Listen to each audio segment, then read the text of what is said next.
50 साल की बॉस लिसा ने अनजाने में 20 साल के इंटर्न जॉन से प्यार कर लिया। जॉन को अपने करीब लाने के लिए लिसा ने काम का बहाना बनाकर उसे होटल बुलाया और जब वो लापरवाह था तो उसने उसे जबरदस्ती चूम लिया। लेकिन जॉन ने गुस्से में लिसा को धक्का दे दिया। अमीर लिसा ने फौरन जॉन को कहा कि अगर वो उसके साथ रहे तो वो उसे लग्जरी कार और महंगा घर दे देगी। लेकिन जॉन इस ऑफर से बिल्कुल प्रभावित नहीं हुआ, जिससे लिसा को भारी निराशा हुई। तभी जॉन ने बात घुमाते हुए कहा कि वो लिसा के साथ रह सकता है, लेकिन उसे उसकी एक छोटी सी शर्त माननी होगी।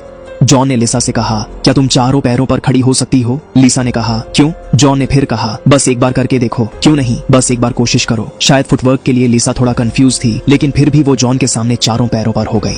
जॉन ने लिसा से कहा, पीछे हटो। लिसा आज्ञा मानते हुए पीछे हुई और उसकी इस आज्ञाकारिता को देखकर जॉन बहुत खुश हुआ। फिर जॉन ने एक कैंडी निकाली, अपने हाथ पर रखी और लिसा को इशारा किया कि वो रेंग कर आए और उसके हाथ से कैंडी खाए। इस अपमानजनक बर्ताव के सामने लिसा को गुस्सा आने की बजाय एक अजीब सा उत्साह महसूस होने लगा, जो उसे खुद भी समझ नहीं आया। वो धीरे धीरे जॉन के पास आई, थोड़ा सा झुककर उसने कैंडी अपने मुंह में ली और उसकी इस आज्ञाकारिता को देखकर जॉन अपने आप को रोक नहीं पाया और उसके सिर को धीरे से प्यार से सहलाने पर मजबूर हो गया। इस तरह दोनों ने एक खूबसूरत रात साथ बिताई और इस अनुभव ने दोनों को ऐसे छोटे खेलों का आदी बना दिया। इसके बाद के दिनों में जब भी उन्हें मौका मिलता, वे अपने दिमाग में आने वाले अजीब विचारों को हकीकत में बदलते और इन खेलों में वो एक दूसरे के बिना रह नहीं पाते।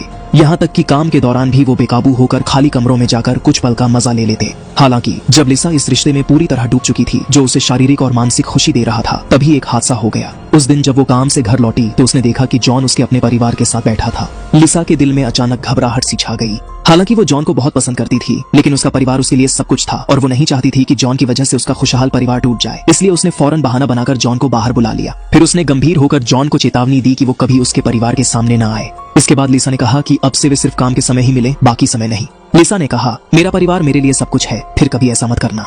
ये कहकर उसने जॉन को बाहर जाने का हुक्म दे दिया। लेकिन जब उसने सोचा कि उनका मामला यहीं खत्म हो गया, अगले दिन जॉन अचानक उसके पास आया और बोला कि वो अब उसके अधीन काम नहीं करना चाहता और दूसरे डिपार्टमेंट में जाना चाहता है। लिसा ये सुनकर घबरा गई, क्योंकि अगर जॉन अचानक दूसरा डिपार्टमेंट ज्वाइन करता है तो कंपनी जरूर कारण की जांच करेगी और तब उनका राज खुल जाएगा। उस हालत में वो न सिर्फ अपनी नौकरी खो देगी, बल्कि अपनी इज्जत और परिवार भी गंवा देगी। इसलिए जॉन को शांत करने के लिए उसे उनके पुराने रिश्ते को फिर से शुरू करना पड़ा। लेकिन उसकी कमजोरी का फायदा उठाकर जॉन बेकाबू हो गया। वो न सिर्फ उसे हर वक्त उपलब्ध रहने को कहता, बल्कि उसे सेक्सी कपड़े पहनने के लिए भी मजबूर करता था। और सबसे परेशान करने वाली बात ये थी कि कुछ समय बाद जॉन फिर से उसके घर आ गया, जो उसकी बर्दाश्त की हद से बाहर था। तो उसने महसूस किया कि अगर ये सब ऐसे ही चलता रहा तो वो जल्द ही पूरी तरह बर्बाद हो जाएगी। इसलिए बेहतर होगा कि वो जल्दी इसे खत्म कर दे। इसलिए उसने फौरन अपने परिवार को ढूंढा और रोते हुए सब कुछ कबूल कर लिया। उसका परिवार बहुत नाराज था, पर आखिर में उन्होंने उसे माफ कर दिया। कहानी के अंत में लिसा का जीवन फिर से सामान्य हो गया और इसके साथ ही ये कहानी खत्म हो गई।